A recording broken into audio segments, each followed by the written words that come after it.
de un poema homenaje. Sí, un poema de Norma Beatriz de María, que es de la Sociedad Argentina de Escritores de allá de Eduardo Castex, y forma parte de un libro que se llama 1000 poemas a César Vallejo. Claro. Y bueno, la idea de este deep dive, digamos, es ver cómo este análisis en particular interpreta ese poema. No lo ve como una simple elegía, ¿viste? Sino más bien como un diálogo, un viaje espiritual con Vallejo. Un diálogo reverente, dice la fuente. Así que nos vamos a basar totalmente en esa mirada, en esa interpretación del homenaje. Eso mismo. Bueno, arranquemos. El análisis empieza fuerte, con una imagen bien andina. Habla del vuelo de un cóndor sobre Angasmarca, la laguna de Huamambul, y lo conecta con Vallejo, ¿no? Sí, totalmente. La interpretación lo plantea como el espíritu del poeta, ¿no? Sobrevolando esos lugares clave de su vida, de su geografía. Pero lo central, lo que de verdad resalta esta lectura, es esa metáfora de Vallejo como inquebrantable sembrador de estrellas. Sembrador de estrellas, wow, es potente esa imagen. Lo eleva bastante, ¿no? ¿Cómo sigue eso? ¿Cómo lo explica el análisis? Bueno, es interesante. Según esta visión, la idea no es tanto idealizarlo porque sí, sino captar la trascendencia de su palabra. Ah, ok. El análisis dice que sus palabras como luces, así lo pone, llevaban conciencia más allá, ¿viste? Hasta la gravidez profunda de la tierra. O sea, lo ven como alguien cuya obra quería iluminar. Una tarea casi cósmica, pero que nace de su raíz andina. Entiendo. Una figura cósmica.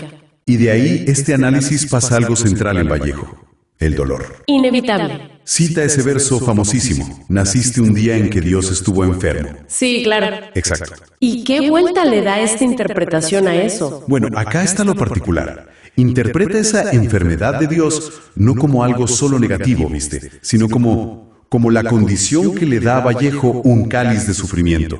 ¿Un cáliz? ¡Qué fuerte! Sí, pero es, desde esta perspectiva, como la materia prima. Con eso trabaja su genio. Claro, la materia prima. ¿Y qué hace Vallejo con ese cáliz entonces, según esta visión? Y acá es donde meten el concepto clave del análisis: la sagrada alquimia.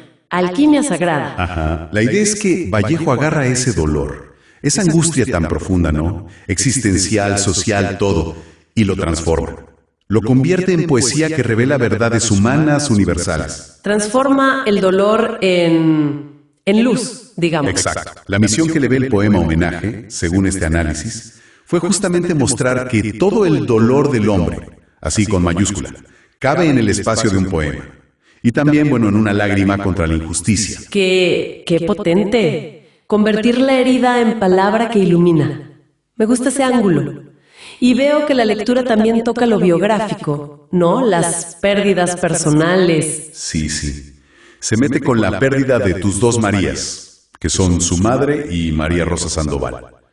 Y el análisis dice que el poema homenaje capta ese duelo con la imagen del cóndor, pero volando de luto. Un cóndor de luto.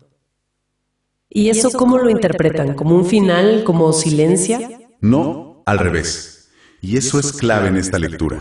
La fuente dice que la tragedia no es el fin, es un catalizador. Ah, mira vos. Sí, argumenta que ese dolor tan fuerte hace que su pluma naciera renovada.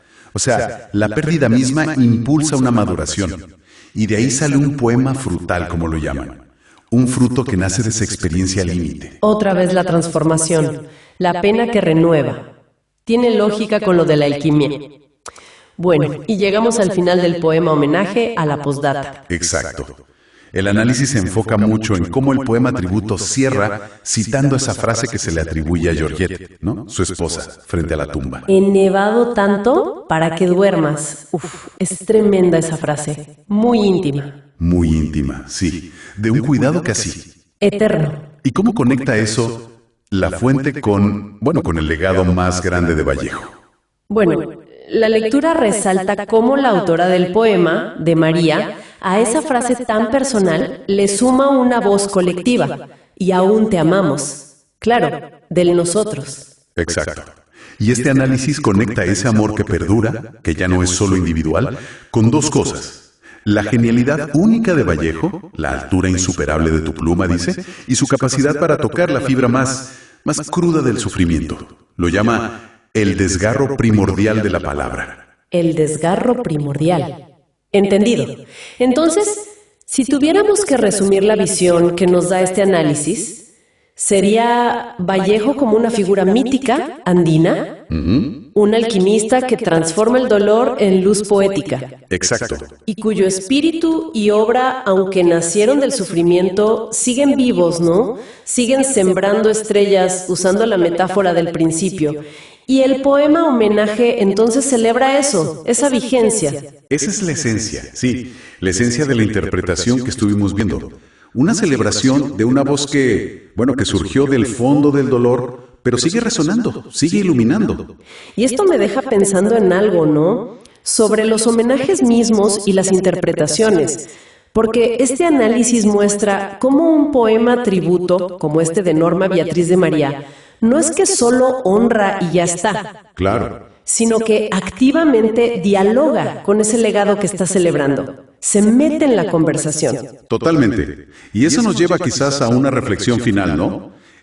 ¿Hasta qué punto estas respuestas creativas a una obra, como este poema homenaje, sino que al mismo tiempo lo reinterpretan, lo pasan por el filtro de nuevas miradas, nuevas sensibilidades? Y al hacer eso, no se convierten ellas mismas en parte de esa charla cultural que sigue y sigue, y que redefine al propio artista con el tiempo.